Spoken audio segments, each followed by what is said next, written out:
अस्सलाम वालेकुम प्यारे दोस्तों, क्या हाल है? खैरियत है? ठीक हो? मेरे पास ये एक बच्चा पैदा हुआ है, ये देखें, 4 टांगों वाला। ठीक है जी, ये बच्चा बिल्कुल नॉर्मल है। ठीक है, इसकी 4 टांगें हैं जनाब, ये देख सकते हैं माशाल्लाह से। पीछे ये ठीक है, और पैरालाइज भी नहीं है, और आगे ये टांगे। ठीक है जी, ये देखें 4 टांगों वाला माशाल्लाह अल्हम्दुलिल्लाह।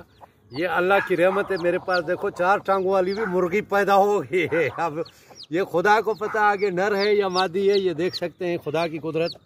ठीक है जी, तो ये इस मादी के साथ निकले हैं ना, और अंडे जो है किसी और के रखाए हैं। ठीक है, तो इंशाल्लाह ये आपको नई चीज़ दिखा दी, 4 टांगों वाला बच्चा।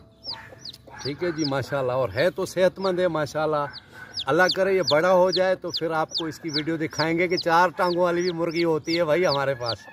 और देखो बिल्कुल पाँव से जोर लगा रहा है, नज़र आ रहा है, ये देखें, ये बिल्कुल नॉर्मल है, ये देखें।